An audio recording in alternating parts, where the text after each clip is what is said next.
We're in the biggest wealth transfer in history, and 99% of people are missing it. Here's how to position yourself in the 1%.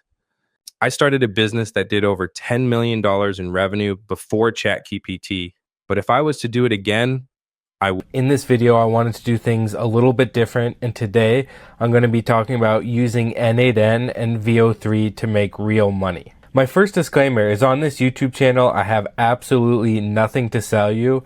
In fact, the only product I'm working on right now is my school community, and I wanted to reward all my early subscribers with a free lifetime membership. So of course, that will be the first thing in the description.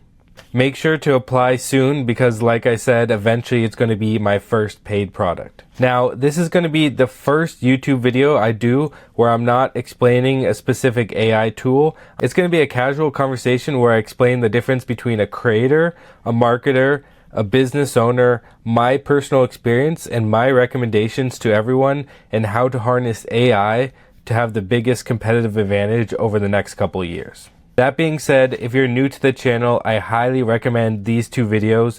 This 21-minute video, which is the ultimate Google VO3 tutorial, one of the greatest all-time models currently on the market.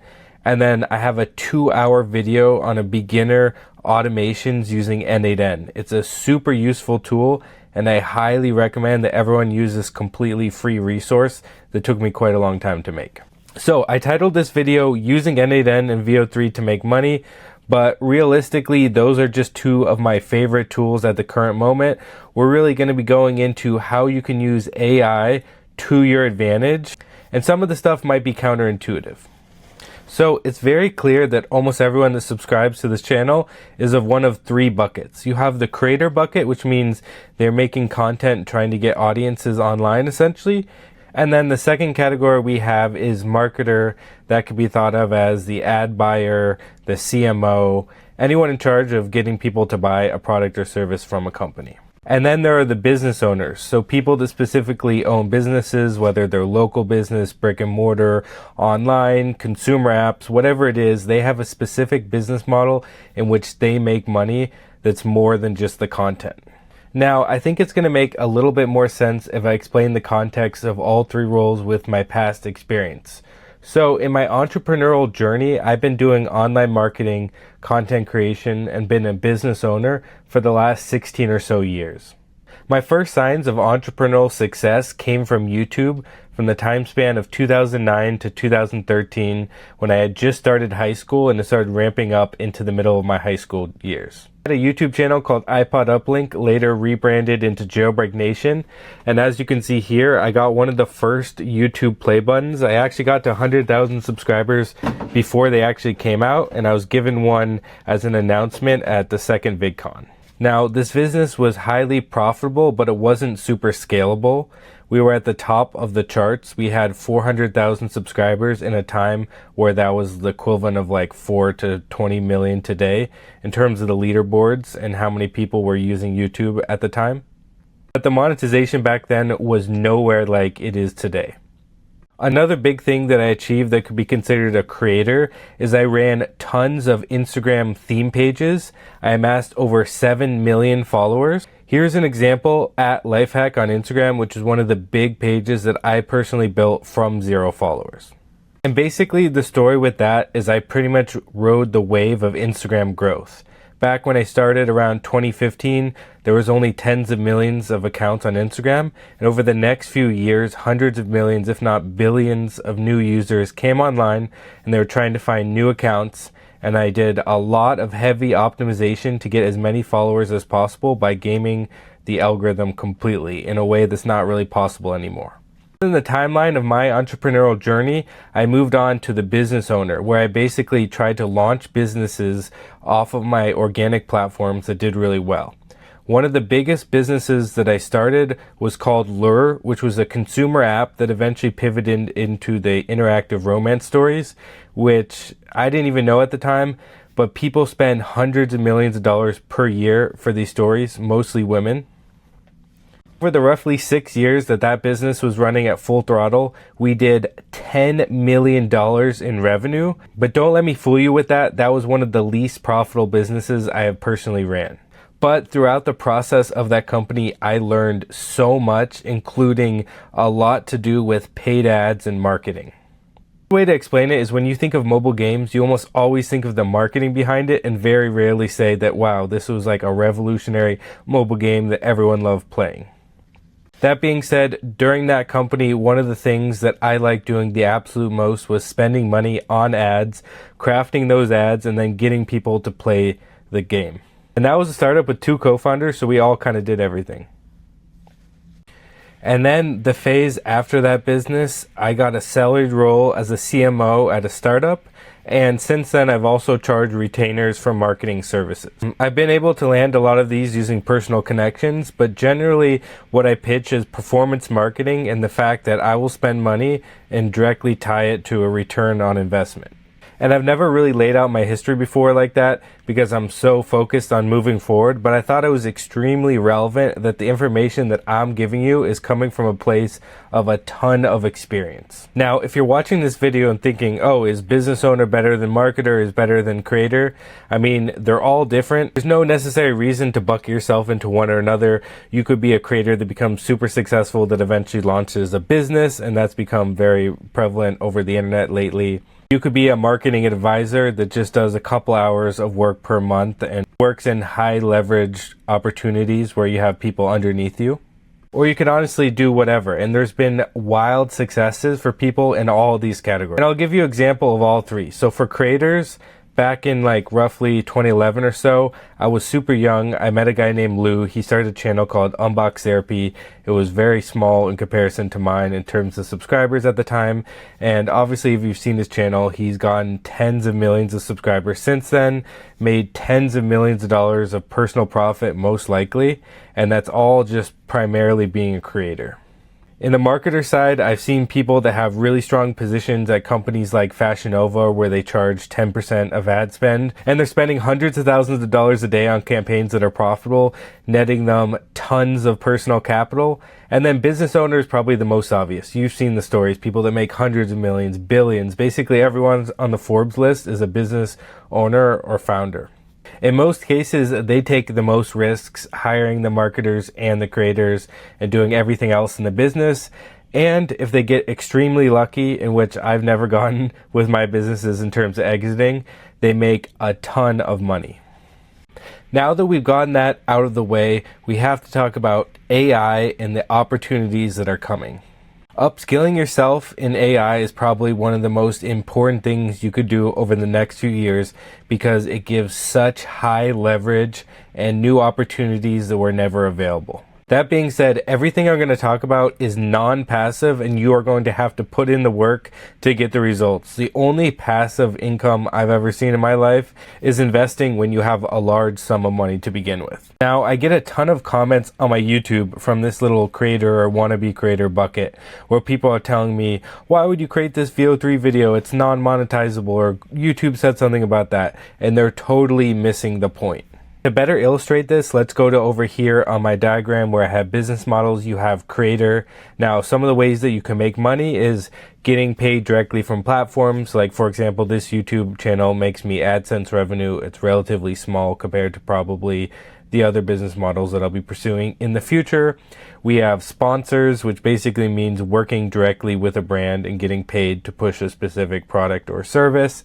And then the third one, which is pretty obvious, is selling a product, which pretty much puts you over to the business owner category. And that's where most people, after a while as a creator, tend to go towards. And then in the middle, we have marketer, some of the obvious business models. The first one is simply just being full-time, getting a salary at a company. And it's honestly one of those things that I think is probably overlooked quite a bit.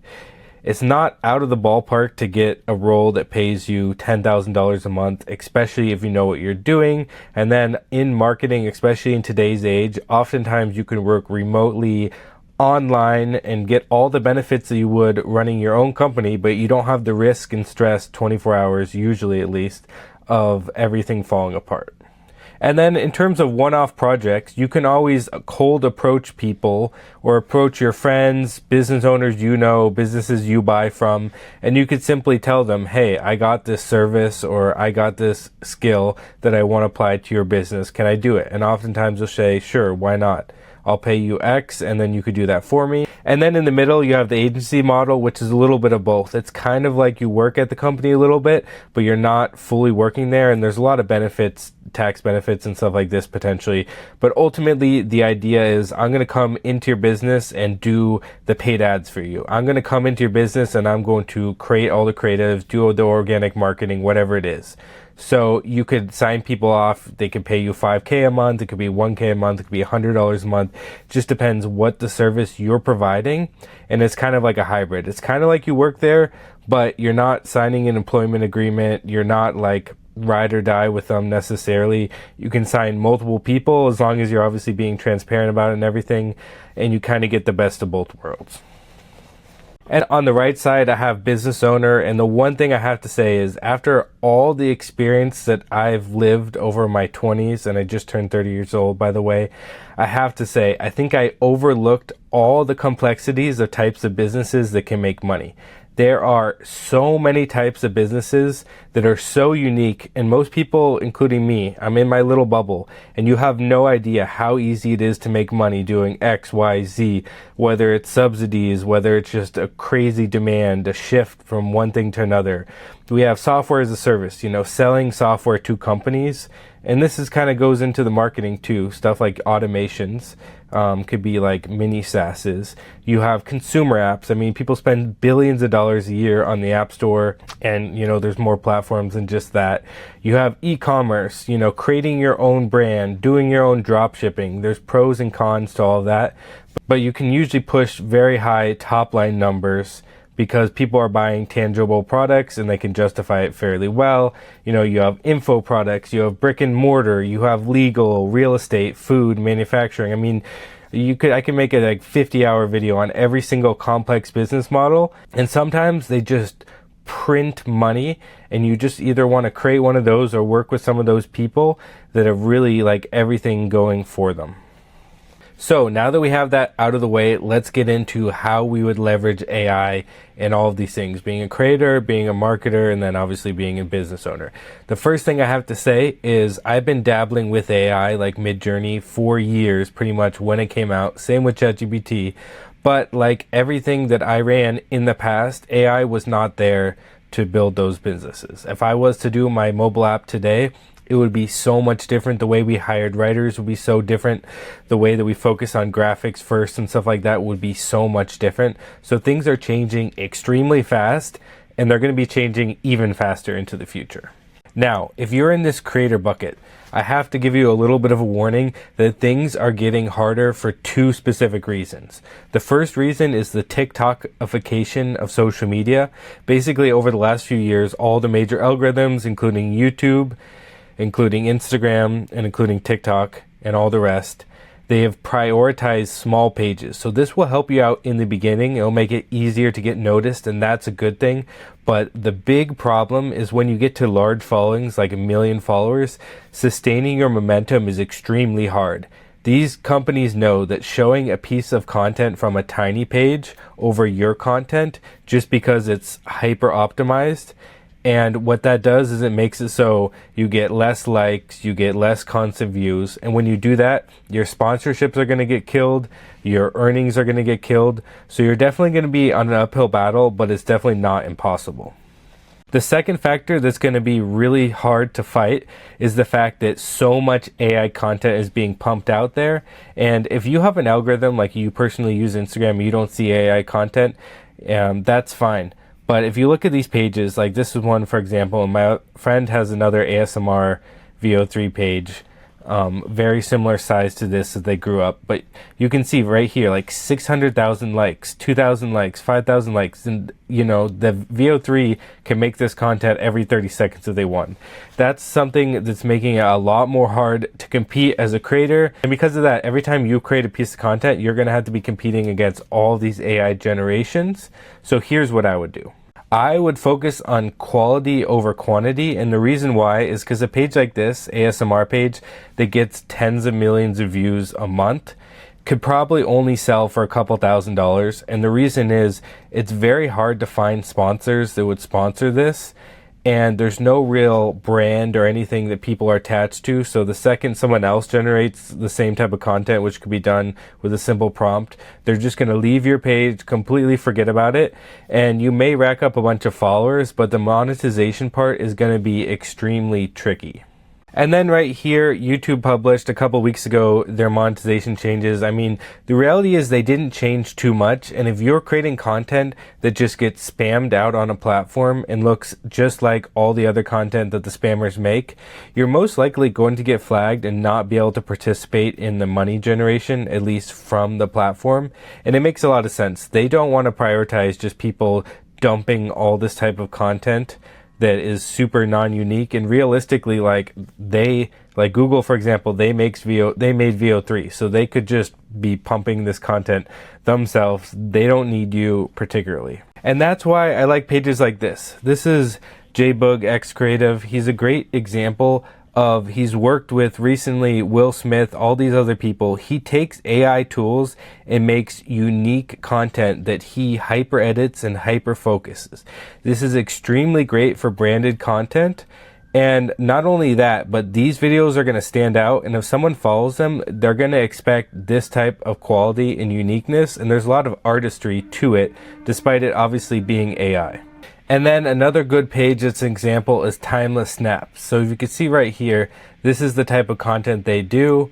And a lot of people, including me, will make videos on VO3 automations with N8N that's like, make a video just like this. And the reality is, at least now, you can't really fully automate something like this because there's too much quality control. You need to make sure that every perfectly that's going to be then animated into a video. You need to make sure the video is perfect. You need to post edit it so there's no glaring mistakes or voices are off, all that stuff. So a piece of content like this, at least in today's age, takes time to do, and that's why this channel is doing so well. All these types of content are extremely unique, and people have to put in the time and effort to make them, like this one with over 1 million likes. And the reason why, and that differentiates them between all the other AI slop pages, and your brand is super important. So if you're a creator, you got to be thinking, my brand is premium. My brand is not just reposting stuff, because I've done that too, and you can get tons of followers, but you will not make a lot of money doing that. I can promise you. The reason that worked so well in the past is because the algorithms were different. Once you got the followers, you could basically reach them with every single post. So it was a lot easier to do sponsored posts. You didn't have to worry as much about the quality. But now it's a race to the highest quality. So what I recommend is you use AI to enhance your videos. The most obvious way to do this would be the hooks. You want heavily engaging hooks that are assisted by AI. That's my recommendation. Mention that automated repurposing. Now you probably want to focus on one main social media to take advantage of, but I do think it's very valid to use AI and automations to repurpose your content. So if you create content that's unique for YouTube, you can obviously share that on all the other social medias using tool assisted stuff like AI. And there's nothing wrong with that if the content is unique, if the brand is unique. Now, there's a lot of people that talk about faceless content. My personal recommendation is I would be using myself in the content if possible. And the reason for that is just think about my YouTube channel. If I had an avatar representing everything and my channel gets deleted and they ask for proof that it's my channel, like, it's not me that's there. And I am the personal brand, and I am the human connection, and the reason why you are watching this video, and I'm trying to build that up. So there are people that are successful with faceless, and I mean, some of the pros to faceless are you can sell your company to someone else and they can maintain it better. But for most people, I would recommend you put yourself in the content. You use AI to enhance your content, not necessarily redo the entire bit of content. And if you are doing AI first, like the entire persona and everything is built with AI, I highly recommend you do a bunch of editing and you make it very unique and not like all the rest. Because the reality is with ASMR and stuff like that, like people are generating so much of that content. You don't want to be a commodity. You want to be the brand that charges the premium amounts, makes so much more. And overall, that's my recommendation when it comes to being a creator. And then that leads into the marketer segment. You know, my channel, Adrian Viral AI Marketing, would tell you that that's the thing that I'm number one focused on. And there are a ton of ways you can make money. Even if you couldn't monetize content at all with VO3, that doesn't matter. You could create the actual ads that get the conversions for the businesses, and this is huge. So let's break it down to a few things. AI UGC content, user generated content. Big brands like Lululemon, Nike, even like real estate agents, stuff like that, focus so heavily on this. And there's a lot of different things. You want people trying your products on. You want your customers visualizing it. You want people talking about the experience. Testimonials is a little bit of a gray area if you don't disclose, obviously, that it's AI. But in general, there are so many spaces in which companies need proof and people actually using the product and people using the service and people talking about it and people showing it off in different ways. That is extremely important to businesses. And the AI UGC space, I mean, that's going to be a multi-billion-dollar space in the next few months, if not already. The next thing we have is AI avatar and spokesperson content. Now, on platforms like HeyGen, and there's plenty of other ones, you can create an AI avatar of yourself. So basically, if I'm filming this video, and I could even make it on this video, I could just export all of the footage of me talking. I can make an AI of me, and I have videos on this in the past too. And then I can simply give it a script and it will read that script. And those avatars are like 90% of the way there. If you have them like full screen 4K, like people that are like savvy can tell, but your average person couldn't tell with a smaller camera like this in the corner. They probably couldn't tell either. And there's so much leverage behind this. So imagine you're a marketing manager for a specific company. You can make an AI avatar of the CEO.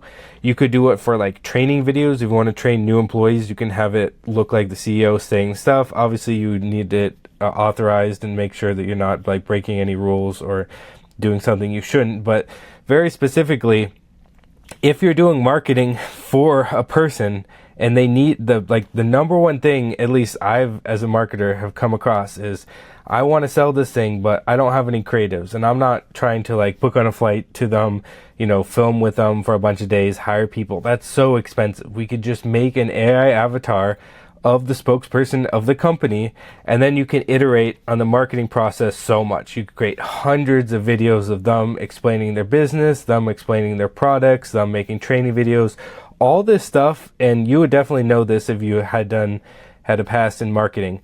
But there are so many ways that you could go about this to make money, and they desperately need it. And there's so many people, creative fatigue, like we're living in a world where you just need so much content that having an AI spokesperson that's kind of like a hybrid, obviously they have to be a real person, or they should be, or that, you know, it's more beneficial if they are.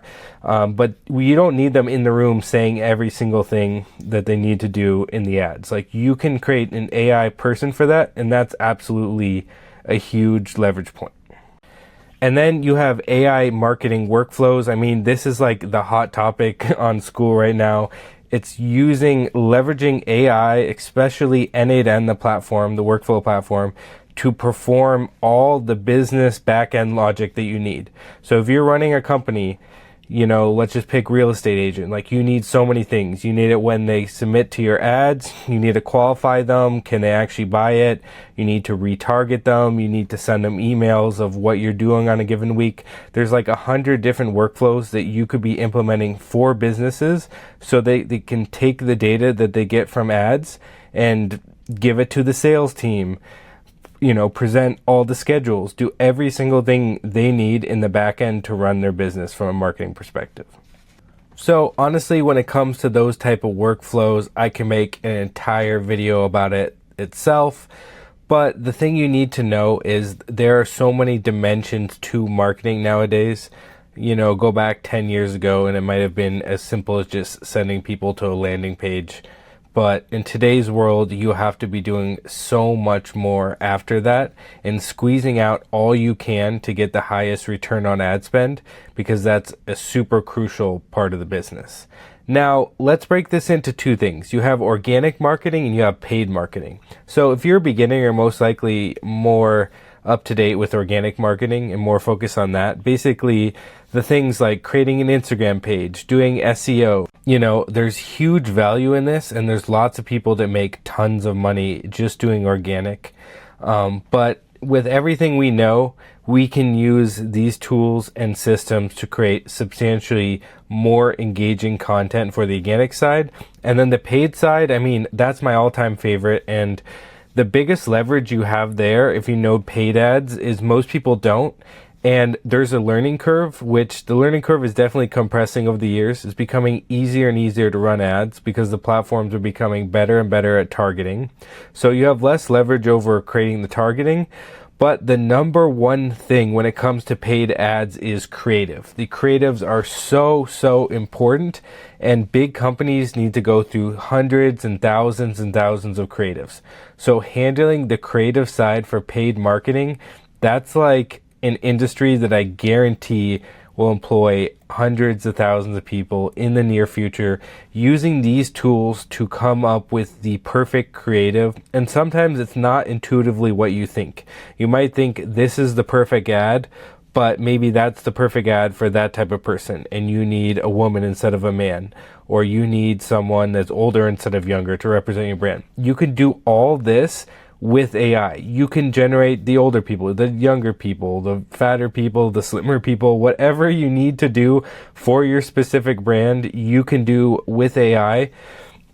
And that's really where platforms like VO3 come in. You can create very realistic videos and do the paid ads for them. If you don't have experience with paid ads, I highly recommend you work with a company that already does, understand it, watch all the content you can on YouTube. In fact, I might even do some stuff going into paid ads, but I definitely don't want to sell it as you understand paid ads, you could just print money, because there's so many more dimensions to it now. Like I said, with all the automations, your CRM management, like understanding CRMs, understanding Salesforce, understanding HubSpot, Close, Go High Level, like all these platforms and how the businesses operate. So like your goal might be, I need to get to X amount return to be profitable for the business, but it's like, how do we squeeze out all those people that already qualified for our platform?